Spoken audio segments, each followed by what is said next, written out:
Welcome back to the pod. I actually have a guest. Finally, I know I've been saying that for weeks and weeks that I was going to bring a guest back on and stop just whining on my podcast about all of my problems. But before I bring this very special guest on, I wanted to mention that Ashley and I still have 2 more spots for mentees to come to Panama with us to shadow our yoga teacher training. So if you are a yoga teacher with about 3 to 5 years experience teaching and you want to learn more about leading retreats or trainings, and come to Panama with us to learn one-on-one with Ash and I, and then come into the practices, brush up on your philosophy and your anatomy. It's a really great opportunity to do that. So feel free to DM me on Instagram at AliMez if that is something that feels exciting to you. And without further ado, I have a very special guest. And this guest has actually been on the podcast before. This is my only returning guest. And you know what? When I look at my podcast metrics, one of my most popular guests. Wow. I know. Honored. How does it feel to be the most popular boy in school? Dream come true. First time that's ever happened.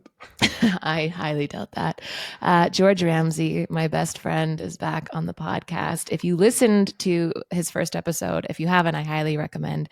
But you'll know that George is a breathwork facilitator. He's a powerful coach. He is one of the most important people in my life. We co-facilitate trainings together, and we co-facilitate supporting each other's life behind the scenes. On a day-to-day basis. On many voice notes from start to finish of each day. And at my last podcast, I spoke about coming into New York City to see you because I was a bit of a wreck. And I'm not a wreck anymore. Have you noticed? You're so grounded. Like our lives change so much week to week, you know? They really do. So, George, you live in Asheville, but you spend twice a month in New York now teaching? Once a month officially, but it's becoming more and more. Yeah. Yeah. And there was a lot going on for both of us in New York. And so I'm going to ask the question that you always ask is, what's alive for you right now?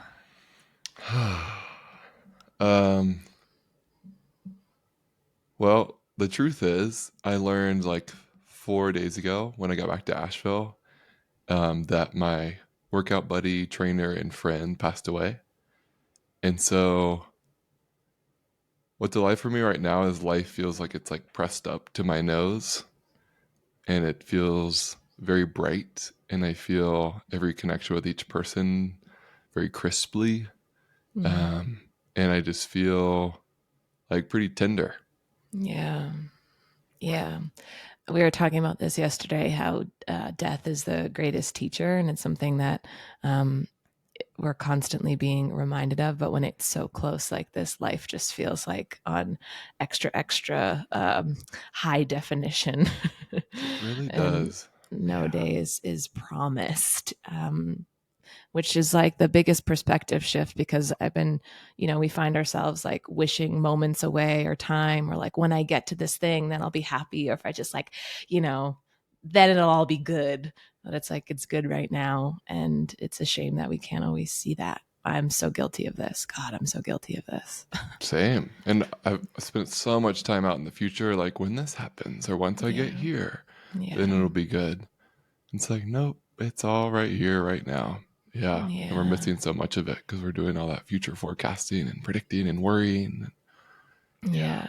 And what does that look like for you? And this is, I know I have a lot of people that listen to the pod that are teachers when we're having these really raw experiences and then you have to like go show up for a client or go show Yeah. up to a class. What is that feeling like for you right now?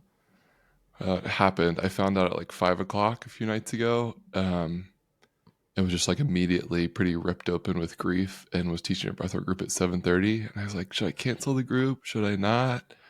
And the cool thing about our work is it's about showing up authentically and being where we're at. And there is a level of like organizing yourself to be able to speak and teach, which I had to pull together. And I think we can teach from this open-hearted place of like, this is the lesson we're trying to bring through for folks is it's happening now. Life is precious, be in it fully. And so that's where I taught from. And it led to this really beautiful group. And and folks got to go pretty deep in the group because of it. Mm-hmm. So I feel it Mm-hmm. was a moment of like, oh gosh, I'm so grateful for this work. I'm so grateful I've designed a life where I just get to show up in the authenticity of what's happening. And our work, I think, is to help guide people through life and death and support them in that. And so it's another chance to do that. Yeah. And it's amazing when teaching from that place, when you're just sort of so blown open and so deep, deep, deep that people can just meet you right there. And I think that's often, in my experience, some of the best classes that I've ever taught, and I'm sure for you too. I remember going through like breaking up, or maybe I was broken up with. No, unlikely, but I did get broken up with once over the phone on Canada Day. Really? Yeah, Huh. Aaron DeJong. Anyways, Go, Aaron. but yeah, Teach but this I girl a was. lesson. Someone needed to humble me in my 20s, but I just was so distraught, and I was a young teacher, and I remember showing up and teaching this class, and it was like the best class I had ever taught, and I was like, whoa, what just happened? I didn't think that was possible to like come from that place. But it's amazing, how deep we can go as facilitators, and then bring our students not necessarily into the grief, but just into the space that's created from our grief or our Yeah. heartbreak. Yeah. It's just real. I was like, as I was teaching from that place, I could almost see kind of the veneer I sometimes teach from that gets in the way of the realness of life. And I think this is one of your gifts as a magical four who's so in the authenticity of life, is how much we kind of protect ourselves from life to avoid the rawness of it and the intensity of it and the Yeah, feeling of it. But it's an illusion. it and is. it's honestly a relief to come back to like, oh, this is what's really happening. I can just live and teach from this place. Yeah, And it's yeah, painful, but it's yeah, real. And there's a yeah, relief to being in that real place. yeah. So beautiful, the human experience. And maybe this is, if you don't know what Enneagram is, we can talk about it a little bit. But basically, there's 9 types, and I'm a four, and four is like, love this shit. But there's something so raw. The rawness of emotion is what keeps me so close to life. Like the tears and that sort of even just feeling of, what I can't speak anything other than what's true for me right now. I can't fake it, even if I tried. And that's kind of the process. I think everyone collectively is sort of going through this. Like we can't handle the fake facade anymore. I certainly can. I know you can't. We both can't. But this experience in the last 6 months has taught me that even more. I just am like letting my shit hang out all over the internet, all over everywhere. I don't have a choice. I can't. I Yeah. can't hold back. It's Yeah. beautiful. And it helps, I think, people connect into a real, authentic experience versus this like tidied up one. And it's your Mm-hmm. magic. Mm-hmm. Yeah, someone sent me a message yesterday being like, I just listened to your podcast and, I just hope you're okay. And I'm like, yeah, I'm fine. That's just how I felt in that moment. I'm changing over every hour over here. 100%. If I've learned one thing Mm. about Allie, it's once she expresses, it moves through, and there's a new chapter that's already opened. It's all I need. It's just to Yeah. to do that. Um, I'm curious what themes are coming up in your life right now. It's we've been also through this really wild astrological season of like 2 really big full moons, and I mean, gosh, what we saw politically over the weekend, what we've been seeing, it's just wild. And I'm curious, like, what themes are being reflected in your own personal life. Hmm. Truthfully, like, enjoy it. It's disappearing. And I just keep feeling this, like how precious each little moment is. I just moved out of a little transition of a relationship as well. And it was like a really beautiful, magical moment in time that came to an end. And trying to appreciate the fullness of that without like attaching into it or sinking my claws into it or Mm. clinging to it for a sense of security. But just letting life keep moving through me and like the full highs and the full lows. But I'm noticing this part of me that like when a good thing happens or a bad thing happens, I really want to attach to it. And the good thing I want to attach to because I want to keep having good things happen in the future, or the bad thing I want to attach to like get into this like almost victim mindset or the effect of what's happening. And both of those feel like I'm not truly relating to the experience from a real place. So I've tried to be in the practice of, can I fully experience it, let it run through my system, let it make me feel all the things I need to feel, and then let it go. Mm. This is something you are really good at, this idea of letting something run through the system. And even I think when I first met you and you were using language like that, I was like, what do you mean? Like, I just like to trap all my emotions in my body forever until something makes, until I get like a special treat or something makes me feel better. And so can you explain that a little more? This idea of, what I love about you is I love the way you live your life, and the way that you see life is like kind of just open wide to the experience. Like anytime you talk about something you're about to do, it's all about the experience. And then when the experience is over, I witness you in this process of letting it move through you. So Hmm. to me, it's like you're always coming back to this state of neutrality. It's like, I'm going to go do this big thing, let it stretch me, let it move me, let it rock me, let it destroy me, let it, uplift me. And then it's like there's this homecoming, whether you're actually going back home to your house in Asheville Literally. Yeah. and putting your feet in the creek, or this idea of coming back to kind of this state of neutrality. You do this really, in my opinion, you do this really well. Thanks, Allie. That's kind of my worldview is we're here to experience things so we can get our learnings. And everyone's got a different curriculum for what they need to learn, but we're just collecting experiences designed just for us so that we can distill the lesson down, integrate it, learn something new, and move into the next experience. And so I kind of intentionally design my life that way of go have this big opening, go rest, integrate, move it through, process it so you can get the learning and then move into what's next. Um, and I'm a very visual person. I imagine all of our bodies are like rivers. And rivers, when they're flowing, just move freely. The water has space to move, it has its direction, it has a steady current. And then when we're not metabolizing life, or we're clinging to an experience, or we're over identifying with emotion, or we're blocking emotion in our systems, we're just damming up the river. And each of those things is like a little boulder in our system that's stopping that flow. And so what I try to do is be in a practice of attuning to, okay, what's the boulder here? What am I clinging to? What am I willing to hold on to? What this emotional block I'm holding, not willing to feel yet?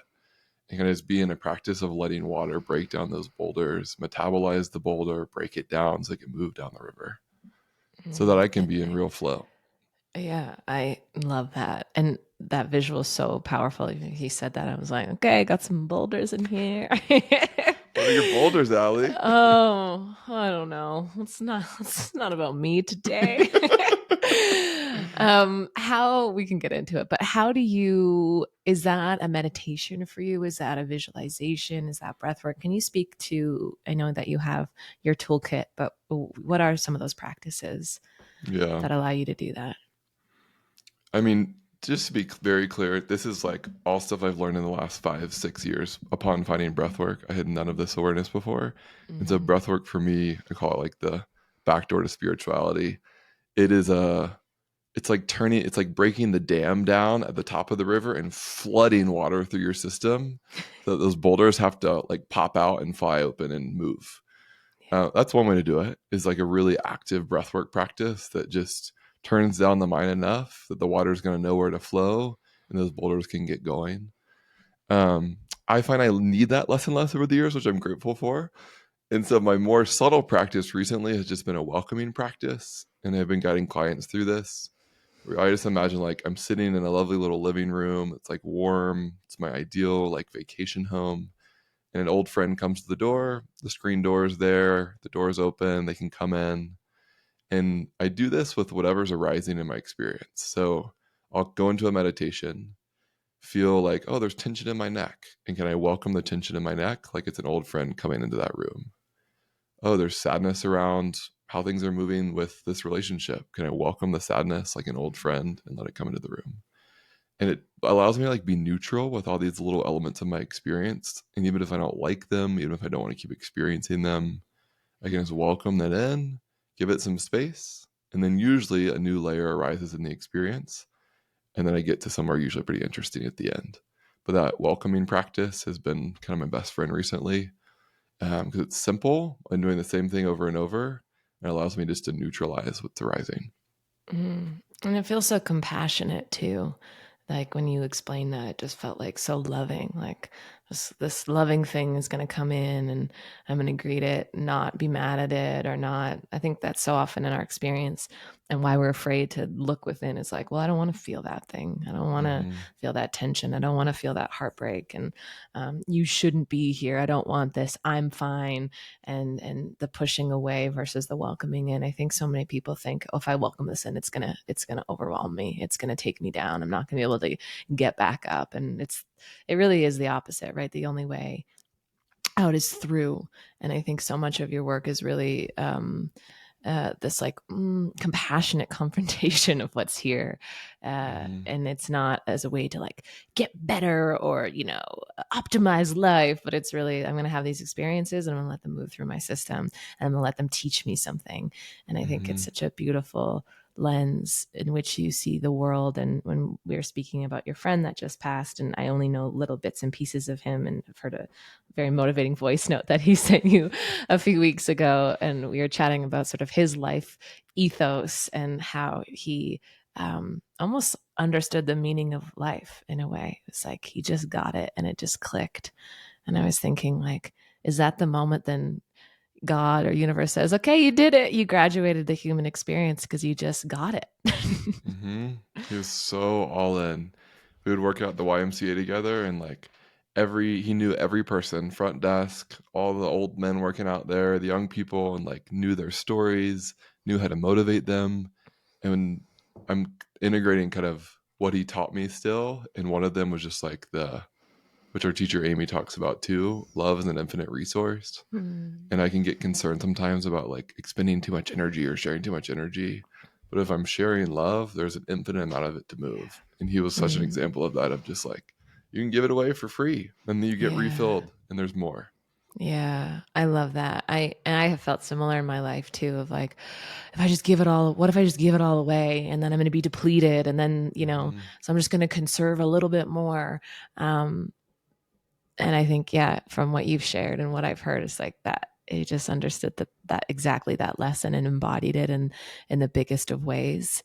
And I think that when people pass, energy cannot be destroyed. We know that. And so it's like, I think the veil thins, especially when we lose someone, and there's still so many lessons to gain, even though Mm-hmm. someone's not here in their physical form. Yeah. Yeah. I Yeah, I feel him still, and I'm like, he Yeah. was my trainer, and he was always on me about food. We've joked like, now I have a trainer always on me about food, making healthy food choices for me. He's watching. He's watching those Domino's pizza orders, George. George loves Domino's. I do. I do. Less and less. I've really been working on how food makes me feel, and Domino's does not Yeah. make you feel good, but in the No, moment, a I real treat. know. I know. It's so interesting, sort of living a spirit, let's call it a life, an examined life is sort of a way I like to put it. I don't know if categorize it as spiritual or awake, but we're living an examined life. I don't think there's much that you and I do where we're not questioning and Mm-hmm. examining the purpose of things. And um, when it comes to stuff like food or booze or drugs or all of these sort of different things, it's like this constant like understanding, like where pizza might fit, and then where pizza doesn't fit.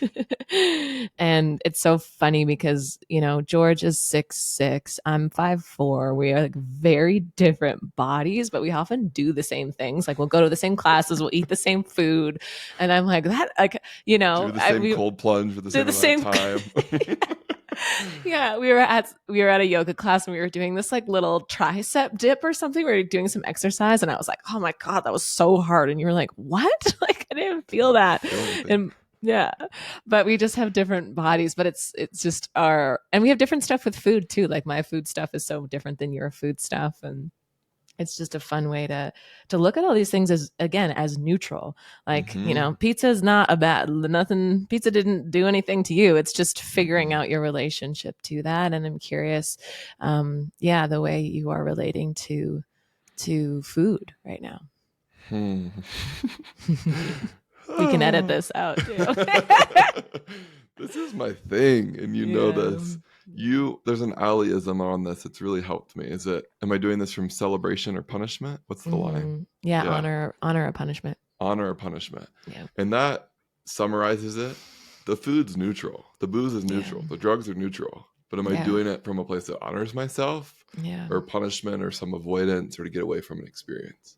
Mm. So I'm 32 now. I think it'll be probably the rest of my life, but I'm always fine tuning Yeah. this relationship. Yeah. And I've never had other addictions in my life really, but sugar and carbs and food Yeah. are my one way when life gets too much or Yeah. sensation gets too much. I Yeah. can just cut it off. Yeah. And I will say in the last few months, there's this new connection that my little 32-year-old brain's finally forming of what I eat informs how I feel. Mm. And that's the most important thing. And I've tried motivating myself from lack. I've tried Yeah. motivating myself from comparing myself to other gay boy bodies on Instagram. I've tried motivating myself with trainers and all these external things. But there's a new sense arising of like, oh, I love my life. And I Mm. love the work I get to do. And I love how I feel when I feel good doing those things. Yeah. And that's the real reason to do this. And yes, it's fun to look nice in your body, Mm-hmm. and have enough energy to do things you want to do. Yeah. But it's But that. then you have to cook the food, and we both hate that. Oh God, this is where you've already manifested your cook husband, but I'm working on that. I literally yeah. I was like, I'm hungry. And Bill was like, okay, do something about it. I was like, all right. Yesterday. Smiles at her husband. Yeah. He's like, okay, I'm busy. I like literally, I just don't, yeah, it's a tough one for me. I have become very codependent with my husband. And when it comes to meals, I'm like, what are we going to eat? But it is really nice to have someone to cook for you. Oh, it's so Uh, nice. We were and at then I, Burning Man last year, and I've been eating freeze dried food for 7 days. And I come back to camp one day, and Bill has like his cast iron is making steak. The best Burning Man gift I've ever received, still to this yeah. day. Yeah, he will keep us all alive, in the apocalypse. 100%. So grateful. We've been watching Alone. Do you know this show? It's like a Uh-huh. reality show that you go into the woods. It's like very real. And I was like, Bill, I don't know if he could win it. If there was like a supply of fish, because he can fish and, cook, and yeah, he could win that show. I would last like one Yeah, we day. would both We would boof, die. just be Yeah. meditating and die. Yeah, die and then just like be with the energy of the forest. And that's a different way of winning too. So I don't think either is Totally. wrong. But it's interesting, the food stuff and the body stuff is really surfacing for me right now again, which I always think like, not that it's healed for me. I don't ever think it is healed for people that have dealt with disordered eating, but um I I guess basically when we started going to Mexico in the spring, like we were just traveling so much and eating so much, and like not a lot of time and space to move my body, and that was sort of fine. I kind of like taking those breaks and being a little more, I don't know, human, and just like, being more relaxed around food and exercise. But then it was like, then we were in Europe, and then we were on Long Island, and it was like, oh, I have gained weight, and some days can see it from a neutral place, and then other days, I mean, you've heard it and heard my narrative, and just, whether it's probably 5 pounds, but as someone who is a recovering anorexic, like I can like feel that weight on my body. And Mm, I was working out a couple days ago. And again, it's the same question I ask myself all the time. Am I working out to honor my body, or am I working out to punish my body? And I do think I still get onto the mat to honor, but I was like looking at my body and it just looks different. And I was like, oh, here's the voice emerging. It's like here, and it's ugly and it's so mean. And then I hear this other voice. It's like the devil angel on the shoulder of like, you know, don't be a fraud. If you hate yourself, what kind of teacher can you be? And so I've been really in that process of can I love my body at this size? And it's so stupid. And even as I say it, it feels so stupid. It's like, can I love my body 5 pounds more than on a thin frame? The answer is yes, but it's just so interesting to see some of like the shame spiral stuff come back. I haven't felt it in years. mm, But it's here. She's here. yeah. Just something to work on again. And and it's similar to aging, and my body is just changing as I near 40. It's like I'm really understanding this attachment to how I look, and just seeing the deep, deep conditioning as a woman, as a person growing up in the family that I had, that beauty equals value. period. That's it. That's Mm-hmm. all. Everything else is bonus, but it's like beauty comes first. And so dismantling that for me has just been really alive currently. Mm-hmm. Yeah. Yeah, it seems like it's asking you to step up that self-love game even Big more. time. Big Yeah. time. Yeah. When I got to New York City, because I've been talking about this with George, and I was like, look, see, like, I'm a monster. You didn't even recognize me, did you? It's so distorted. Like It's the body amazing. dysmorphia is so distorted. Yeah. Yeah. Yeah. It is amazing because you looked like vibrant and alive and healthy Yeah. to me, but that internal voice is still Yeah. and it's helpful to hear, I think, for me and for everyone else too, of like Yeah. this childhood voice that got in there. They Yeah. don't totally go away. No. They might take breaks, Yeah. but it's always going to be in the psyche. And so it's just leveling up how much I can relate to it and find even more compassion for myself. Yeah. Totally. And just loving that voice, like just loving, Mm-hmm. that one that thought it wasn't enough. Like that really is the work. It's like, and then I can get to these places and I could get to them quite rapidly, which is beautiful because that's the work I've done. Is like, oh, I can get rapidly to say, oh, that's so silly. And of course I'm someone that is deserving of love and Mm-hmm. care, and my most of all my own, because no one else in my life gives a shit.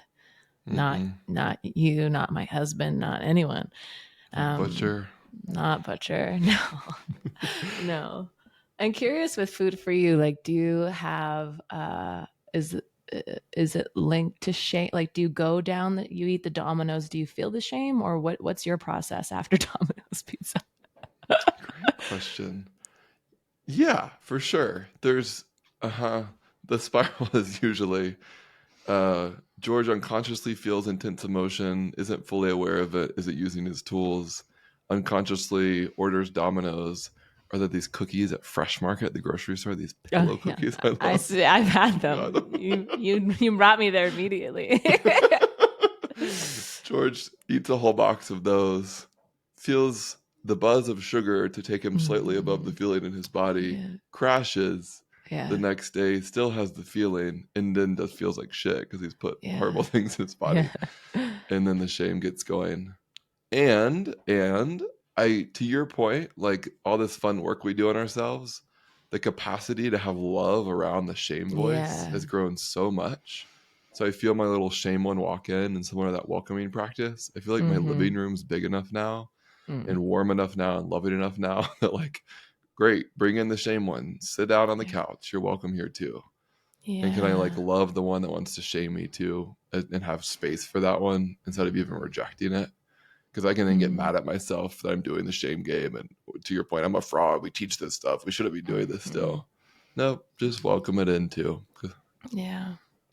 I love that your living room is big enough. It's so good. It's this is the capacity. It's like, do these things ever completely disappear? No. Does grief ever disappear? No. We just the capacity gets bigger and bigger and bigger, and these things don't seem like they have the same kind of handle. And I think as a teacher, coach, or facilitator, often, and I did this. More so in my 20s, not so much anymore, but this idea of if I'm going to step into the seat of the teacher, then I got to really be perfect, which is such Mm, a, that's not it. It's actually my imperfection that makes me an amazing teacher. And it's just my willingness to share that it's here, and then the tools that are supporting me. I don't stay there that long, really. I don't stay there being like, my arm is larger than it was 4 months ago, like all of this stupid shit. It's like, oh, that's such a funny thought. That's cute. Let's move on. mm-hmm, We mm-hmm. got people to help. We got things to do. It's like the desire to be in service far, far, far outweighs, the line between my eyebrows. Totally. And that's another thing this friend's death is waking me up to is the choice of where we place our energy and attention. Yeah. And I think sometimes when those voices get going, they can pull us in and we think we're powerless to them. Mm-hmm. And that's the other thing I feel like you develop through these practices is, oh, great, that's pulling my attention. I am in charge of my attention and my focus. And I'm going to choose where to place it. And I'm not willing to run down that road anymore. And we talked about this in the Lost podcast, but like a healthy no to like, nope, we're not Yeah. going down that slip and slide of shame. Yeah. Yeah. Catching it. Yeah, I just have sometimes such a love affair with rolling around in it. That sweet for shame I'm cave. like, yeah, this sucks. I'm a victim. Did we It's talk about it in the enticing. last? Yeah, it's so fun until it's not, until it's dire. Um, but did we talk about the drama triangle in the I last don't think so. podcast? Should we talk about it? I think so. This is a good Okay. tool. Yeah. Yeah, it's a really good tool. Can you explain the drama triangle? Yeah. So there's a therapist named Joseph Cartman, I think in the 70s, who found his clients were repeating their same issues because they were stuck in the same state of consciousness. Mm, And it was different forms of victim consciousness where I'm at the effect of what's happening. But then he identified a triangle of three different bases or three different kind of flavors of that consciousness. One, like the classic victim, this is happening to me. I'm at the effect of this. yeah. The villain, which blames yourself, this is your fault, or it looks out there and blames other people, this is their fault. And then the final base, which is a little more nuanced, is the hero. And the hero is seeking temporary relief from what's happening, but doesn't really want to address the core issue. So I could hear myself by avoiding conflict. I could hear myself by eating a Domino's pizza. It's a way of kind of temporarily getting away from the thing, but not actually going towards the core thing. And so the idea is when we're stuck in an issue, we're usually just dancing between these three bases and on the drama triangle, creating conflict around what's happening. And then we spend some time in villain, then we go to victim, then we hear ourselves for a moment, then we keep doing it. And so the idea is we can't solve the issue from the same state of consciousness it started from. And so we have to shift the state of consciousness first, get off the drama triangle, stop seeing ourselves as a victim, villain, or hero to be able to shift the issue. Mm. Do you have one that you land on more than others when you do this work? Oh, yeah, I love being a victim. It's like a sweet, cozy, like, oh, poor me. And then I can like Yeah. attract all these people that are like, oh, poor you. That's so hard for Yeah. you. And that feels really good to my ego. Yeah. What about I you? thought you were more a hero. Huh. Where do you see me heroing? Um, I just think to me, I don't know. I actually don't see you being a victim that often. Every now and again, I mean, I'm like victim number one. Like I am like, there's no doubt. I love being a victim. My whole family are just victim Olympics. I learned it from a young age. Poor me. But I think that because you have so many tools and you like know, you know what I mean? I sometimes see Right. you being a hero with other people, like because you quote unquote like know more. I don't know if that's your like you think that you know more, but like you do you know what I'm saying? I don't know how to articulate this, but I think you come in as a hero I see in other often. Yeah. people's stories. In other Yeah. people's stories. Uh huh. Yes. Uh huh. I could totally see how that's true. Yeah. Yeah. Yeah. Yeah. Which I love. But I know Yeah. it's not. I'm like, yes, George, hero me, give me the answers. But that's the No, plight of that's the hero, right? It's like, no, let that person come to a it on their hundred own. percent. And this Yeah. is that's a very good point. With other people, I think I do that. With myself, I get Yeah. into victim more. Yes. But I Yes. love jumping into hero for other people. And this is the arc of Yes. my life is like, what's it like to not do that and get the Mm. validation from helping and being needed and giving Yeah. people back their personal responsibility for what they're creating and then lovingly being present and available to support without trying to save them Mm. from it. This is a hard thing as a teacher and a coach to be friends with people. Mm-hmm. Right? Because there's two things that can happen to us, and I think lots of teachers can relate, is that people come to you, to sort of be therapized or coached, and you're like, oh, actually, my day ended at 5 p.m. I just want to watch Housewives. Or vice versa, that you just can't turn it off and you're trying to like save and help everyone in your life. Yep. It's tough. Friendship's interesting. Yeah. And And this is relationship too. in relationship. Yeah. Hmm. Yeah. And this is where I think most of my close people in my like inner circle now have and share these tools and are very aware of this dynamic. Yeah. And most of my close people are frequently checking in like, okay, does this feel good? Do you have space for this? And then switching attention back, you included, Totally. which I'm always so Yeah. grateful for. Yeah. I mean, this friendship has revolutionized my life because of so many tools that you have taught me, but just the way that we can um, there's like a deep sensitivity to what one another needs. Even this morning when I Mm-hmm. woke up, I texted you and just said, if you don't want to do this podcast today, we don't have to. You know, there's grief here. There's lots going on, and just the sensitivity around the other person's availability for whatever you're asking them to do, or and not everyone gets that. I feel like I spent so much of my life being like the party pooper, like, oh, you don't want to go out, you don't want to do this. I'm like, I just spent you know, an entire week supporting people and being sort of stimulated at it. I can't go to a loud place. I'm too Yeah, sensitive for it. My husband loves dive bars. I'm like, I can't go pick up all the ghosts and dark energy in the dive bar. Like I'm too sensitive. And I felt like that was I used to just gaslight myself and be like, oh, you should be stronger, you should whatever. And now I just really know what I need. And it's just important to have people around you that get it. totally. And it's such a gift to be in a friendship where we honor each other's sensitivity, ask Mhm. about it, inquire about it, make room for it, and still get like a lot of our needs met and connection met. Yeah. I think that I've really dialed it, yeah, with friends and relationship. Family's harder. I think like my mom always calls me like in the middle of, you know, something of the day and I'm like, "Hey, gotta go." And then she just 20 more minutes. CNN's blasting in the background. I'm like, you know, that's where I struggle with my boundaries. Really, with mom saying no and stopping the conversation. Yeah. Uh huh. Because of Yeah. what? Oh God. I've always felt like my mom's keeper to a certain degree. Like, you know, just to, you know, if dad is busy and working and, you know, Zach is a boy and unavailable, that I have to be like the strong one. So if I dismiss her, then who else does she have? Mm-hmm. Mm-hmm. What did you call me out for being earlier? A hero. I know.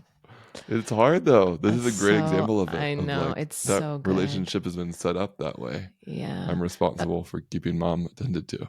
Yeah. yeah. Same here. Yeah. Yeah. Yeah, the mom one is so it's like you grow in this person's body. Mm-hmm. And then you are their like little angel for so long until you're not. And I see this so much with my work with teenagers and parents just feeling so gutted. And I see it even, you know, around, especially with actually mom and their boys too. Like when boys are these sweet little angels and then they grow up and there's like this disconnect where mothers are left so heartbroken and kind of almost trying to get you boys back to being these like little Mm-hmm. angels. Mm-hmm. Do you feel that? Mm-hmm. 100%. Yeah. That had less preferences and desires to go live their own independent lives. Mm-hmm. Do the things they want Yeah, to do. Yeah. totally. And as an adult, like negotiating that. Like I have these moments where, you know, my brother and sister-in-law and my sweet little niece Mia, they live in Vancouver, so they're just closer to my family. And it wasn't until she was born that I started to feel this deep heartache of like, oh, I'm like kind of separate from my family now. They do all these like family things and I'm not a part of that. And I'm making all these beautiful choices over here. I don't want to live in Vancouver, but there's these moments of like just pure heartbreak of like, oh, am I still in the unit? Do I still matter? Like that piece is so challenging. I actually see a lot of my friends going through this right now. It's like I don't want to be there, but sometimes I want to be there. Mm-hmm. And Mm-hmm. yeah, that like full individualization of being an adult and being like a sovereign being, like your parents gave birth to you, raised you, but then, you know, really owning your own choices outside of what your family wants. Mm-hmm. Whew. Tricky, tricky, tricky. I think we're both people that have chosen to still relate to our families and want to be involved. And so Yeah. that comes with towing this line of personal autonomy and connection and their needs and our needs and constantly being in this balance. Yeah. Mm-hmm. It's tough. Mm-hmm. I just moved back to North Carolina like 2 years ago where my family Yeah. lives. And after having like this East Coast, West Coast separation for almost 8 years, it's been a whole new world of like what's it look like to be in real authentic connection with real clear boundary, where they can have their lives, I can have mine, but we're open hearted when we are connecting. And it's a constant moment to moment negotiation. Totally. And you do it. So what I see is you do it so gracefully. And I think that, both of your parents are really open minded or receptive, and that you have a lot of common language, which is really beautiful. I haven't really seen that. I mean, I see that a little in my own, sort of with my own mom over the years of heroing her and like forcing her into lots of work, which I'm not saying I recommend that. That's just what I did. But there's some like really beautiful shared language, I feel like, with you and Anne. Such a gift. Yeah, my mom Yeah. and I did our Enneagram trainings together. So Mm. everyone in my family knows their Enneagram types. And if there's one thing you do with your family, get them to take the Enneagram test. It's $12, enneagraminstitute.com. Go do it. And usually people like learning about themselves. They're like, oh, this is my pattern. It's very informative and fun for folks to learn. And it does give you a language to be like, oh, that's why you're doing that. And especially in Yeah. families, I find it can really help. Yeah.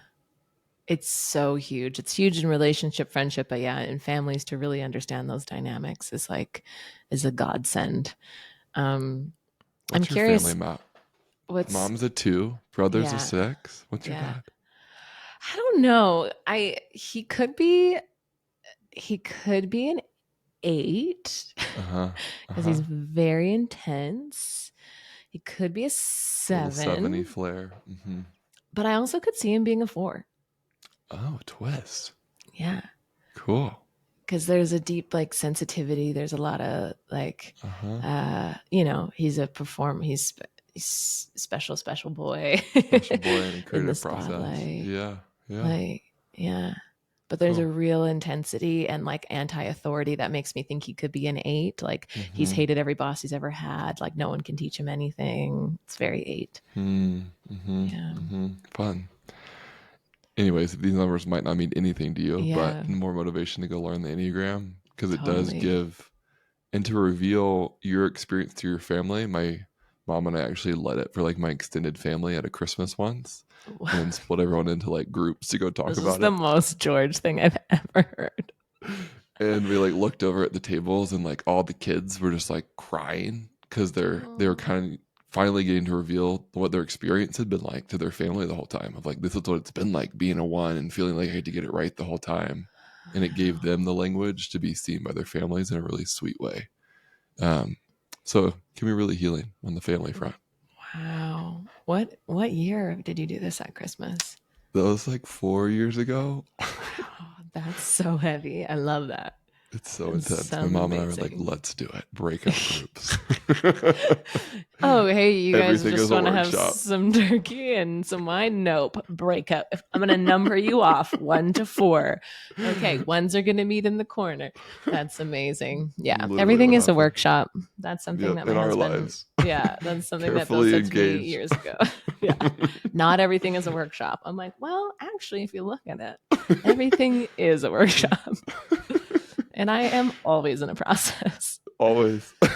Yeah. You remember that? Did I send you that meme about 4's Little Miss always in a process? No, but that I need a shirt. I am always in a process. God. Yeah, I'm just trying to think of one time of not being in a When's process. life just been flowing in neutral? Never. No, I don't know. I mean, We're like in maybe in like between moment right in now. between. Right now, Yeah. I'm pretty Nothing's steady. happening. I have like 2 days of feeling like this. No, I feel pretty good. We're here in Boulder. We go to Mexico on Thursday, so I have some space and time. I'm like really leaning into my practices and eating well and like work, like being creative is a good balance for me. If I could just be somewhere a little longer than 2 weeks, I think I could Mm-hmm. just level Can't out. believe But you do it. Yeah. yeah, it's so crazy. But it's it, short-term discomfort for long-term satisfaction. I don't know if that's the right word, but just sort of this idea of like, this is a means to meet an end. It's like we can go through this. And I feel like I'm a rock tumbling in one of those, polishing myself for what's next. And I was saying this when I was leading a workshop a couple of weeks ago, this idea that, if I said, I want a hotel in Mexico and I got the hotel in Mexico the next day, I wouldn't be ready. Like, I need all of these Mm-hmm. experiences. I need this life Totally. experience under my belt. We need the challenges. We need the setbacks. And it's not to say that there's something about ease. It can be easy. I'm not saying I always have to learn from the turmoil, because a lot of this process has actually been really easy too. The way we met Mm-hmm. are the people that connected us to the land. There's been a ton of alignment. And then there's been some challenge here too, that it's made Bill and I stronger, my own self stronger. So I really appreciate the process. Mm-hmm. Um, to getting, Yeah, you've placed your order with the universe, and then it's like, yeah, who knows when it's going to show up. totally. And I've been in awe of watching, yeah, you be in total alignment, yet not be comfortable. And just seeing like you can be in alignment and still be in the learnings and the Yeah. challenge. Mm-hmm. And yeah, the polarity of like it's really uncomfortable now, but it will be comfortable then. And just Yeah. playing with, yeah, I can't have one without Yeah. the other. And that's the magic of life. Totally. Yeah. And that's kind of going back to this idea of, this river flowing through. It's like, okay, here's the next task at hand. Here's the challenge. Here's the thing that we don't know how to solve right now. And can that be okay? Like every time we get an email from the broker or something, I feel this like clench in my body of like, oh, I don't know how to do Mm-hmm. this. And then a softening of like, okay, well, let's find out how. Mm-hmm. And that has been, as an entrepreneur, I used to make myself so sick when I owned a yoga studio and I was doing a million things. The stress would make me so sick and physically, like, so much anxiety. And so this is giving me another opportunity to relate to quote unquote problems or challenges or whatever, just business life Mm-hmm. in such a different way. Mm-hmm. And you're so Mm-hmm. willing. And coaching, we talk about getting willing first without knowing Yeah. how. And you Yeah. and Bill have like, we're willing to open this Oh, hotel, yeah. whatever it takes, and the Yeah. how we'll learn. Yeah, But you I'm the oriented your most compass that willing way. bitch out here. You really I'm are. the most willing. Am I not the most willing You person are, you've which is why ever? we're so close. It's so fun. I'm just like, sure, I'll do that. I'll talk about Yeah, that. I'll go here. I'm yeah. I really am very you willing. are very willing. So delightful to be around. I love being a student of life, and I think you do too. This is why, I think this is why we love facilitating together too, is because we like love the information, the knowledge. We love the process with people. It's so fun. And when you can look at life this way, it's fun. It's fun. It's really fun. And Yeah. because we're both willing, I think we attract really willing people, which is so Yeah. fun to work with. Yeah, I feel like, I mean, you probably don't need any new clients. I feel like the first time you were on the podcast, the river of people are like, I want to work with George, but I don't know how much space you have for that. I mean, yeah, you can answer that if you want, I but have one spot right now one for spot, a love highly it. willing client. Very willing. You must be very willing. I'm curious what the sort of themes that are coming up with your coaching clients. Like, what are you seeing? I mean, you work with all genders and all different preferences, and but I'm curious if there's like themes that are coming forward. That's one of them is, am I willing to stake my claim on I'm committed to this relationship, I'm committed to this business without knowing how? And I find a Mm, lot of folks are like, well, tell me how, or tell me what the next step's going to be. It's like, no, we have to like orient our whole system to I'm willing to get there, even if I don't know how. yeah, And y'all are great examples of this with the hotel. Of then the energy comes online to be able to ride the waves of challenge that will emerge. But I find the energy comes after we get willing. And it's scary yeah, because it means like I'm willing yeah, to walk into the unknown of what that'll look like. yeah, And not a lot of people are actually up for that. And that's where yeah. I'm with clients of like, okay, you're not willing, no problem. But let's not keep putting attention over here if you're not up for it. Totally. Yeah, it's so interesting when people even one of the teachers that we work with, Amy, she like will drop kick you into oblivion. Like and everyone's like, oh, what's your teacher's name? I'm like, you can call her, but like, if you're not ready, like, Don't bark up that tree. And I think it's probably similar with you too. It's like people come and they want answers. It's like, George, tell me what to, it's like, do it for me. Just like, give me an equation. And I think we live in this fast paced content world, 5 ways to get happy or whatever, these 2 steps. And it's like, you have to do the work. 100%. 100%. And part of that work, another theme I'm seeing is like, one of my working theories is all we're doing here is trying to create sensations in our bodies or avoid them. Yeah. And a lot of people are chasing an experience so that they can have a set of sensations in their body of joy, of connection, of love. Mm, And a lot of people are operating in a place of, I don't want to feel all the sensations that are blocked in my body. So I'm going to do a bunch of stuff on top of that to avoid it. And so a mm, lot of my work is like helping people sift through all these mental stories they've created to just get down to like, oh, there's a feeling in my body, I need to move it through. And then usually yeah. the stories stop. And it's so simple. But Mm-hmm. as an Enneagram 9, we're body types. And so it's all about like the body intelligence that's here, that's wanting to be listened to. I think a lot of us are just really convinced we know what's happening up in the mind. And it's just not, that's not it. No, it is when you put it like when I put it like that. This is your magic. I'm like, it's true. It's all just sensation, sad, happy. It's just a feeling in the body, and that's why breath work is so amazing because you actually can excavate and move these feelings and not have to narrate them because of the way the breath works in the brain and kind of quells the ego center and allows you to have these experiences without the verbal processing of them. Is like just so beyond. It's so fast. It's God, it's so amazing. good. So good. In LA, in our last training, I think we had 5 days with people, but it felt like we had spent like a year working through Oh my people's God. process Oh because my the God. container, because the support of the people, it was magic. And people Oh got to my go pretty God. deep in their own healing in a very short period of time. Yeah, I got chills. That container, this was George and I led this in January. That container, because we had been leading breathwork trainings in person, like privately, with a company, and then we took it externally, but we're doing it online. And this was the first one we had done in person again. And after a couple of years of sort of bringing all this knowledge together, coming into this beautiful land um, in North Carolina, and the people who apply for breathwork training have to have some sort of facilitation skill, whether you are a yoga teacher or a therapist or a Reiki person or a massage therapist or, some level of you've done the work and you know how to be with people. And we're giving you another tool for your toolkit. And so you're coming together in this group specifically coming together with this high level of attunement of like I'm ready to learn. And within like the first evening, I don't know, it's just like holy shit, this is the most powerful container I've ever been a part of. And the accelerated healing because everyone's breathing in the same room together and then they're practice teaching breathing in the same room together and everyone's sort of popping off at different times. So there's tears and there's laughter and there's shouting and there's orgasm and there's, all of these expressions coming through and us sort of just standing in the room and holding it. Oh my God. Like I feel like I grew like exponentially as a teacher, healer, individual in that space. Yeah. And breathwork is such a gift because it really does hold the stories of the mind for a moment. So you can go in and have an experience.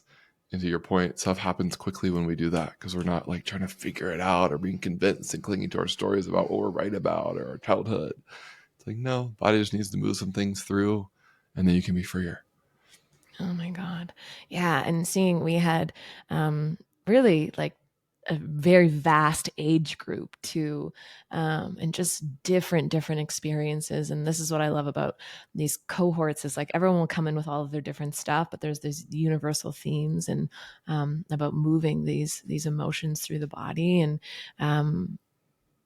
yeah, we're doing it again in September, and I'm like so excited and nervous because in a sense of like what's going to happen. And we learn so much about, I think, ourselves and even each other and the way we work together. It's sort of cool because, we kind of play with this masculine, feminine energy in our friendship, and ways in which, George holds a ton of structure. He's a Virgo and can just hold all this structure, so I can sort of free flow. But there were days I felt like where we were like You playing with the flipped. Yeah. I shifting. got to Yeah, be feminine. You got the I was masculine. It's great. doming the So training. fun. Yeah. She's like, we're leaving now. Let's go. I know. And then Park the car. yeah. And then we get in the car. No, remember one morning I think I started the car and I think I You like did. She scraped got it the heated windshield. up. I was like, wow, this service. Yeah. But I remember one day we ended the training, we got in the car and I like went to open my mouth. You were like, I just need 10 minutes of silence. Like you were just like, do not fucking talk to me. And I was like, okay. And that's healthy boundaries in friendship. It was so good because after training, I want to I'm such a verbal processor. I want to be like, rah, rah, rah, rah, and you're just like, zip it. Full. The container, it's full. Yeah, I need to like really sift and move things out after days like that. Yeah. We got to do both. Both our needs got met eventually. Absolutely. And I think actually that's like one of the first trainings that I've done as a facilitator where I didn't like get really sick after or go Collapse like after. Yeah. collapse because I usually just collapse. And I've been working on this pattern with you and with Amy, with a few, just support, but I process so much through my body and I take on just so much unconsciously, and I'm getting a lot better at kind of with that. But I think you were able to sort of, I don't even know. I actually have never thought of this, but almost a protector in the sense where we were able to kind of protect one another and kind of bounce off one another. And so I wasn't just fully absorbing everyone's stuff. And we were really healthy in the way we would come back to your house and go our separate way. We would eat, I would go upstairs, have a bath, we'd come back and watch The Gilded Age, which so good. Just like have a little TV time, let the brain soften, sleep well. We kept ourselves nourished. So there was, we did really, real good taking care of ourselves. It was good. Yeah. And this is how you shift out of being in hero mode all the time. We held each other to that.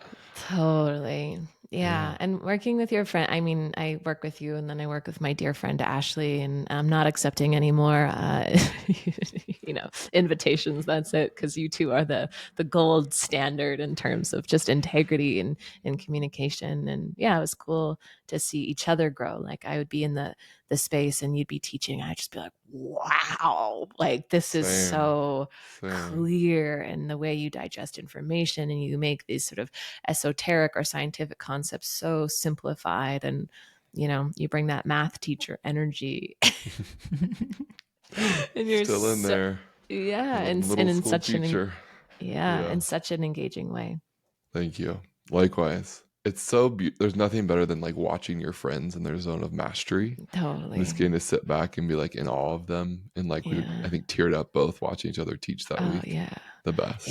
And in moments where I was like, whoa, like, it's like this, and like we're on another planet, like we are, time and space has collapsed, and it's like, there's just sounds and noises and smells and like the breeze and like just the room, like it really, oh my gosh, and just being like, whoa, I have not held this big of space ever, and just so I feel so stretched by it. So yeah, stoked to do it again. So good. So excited to do it. September 17th. 17th? Yeah. Oh my gosh. We're like, and now we're going to promote it. We know nothing. We don't know the dates. It's the I think it's the 17th to the 21st. I have so many dates with all the things.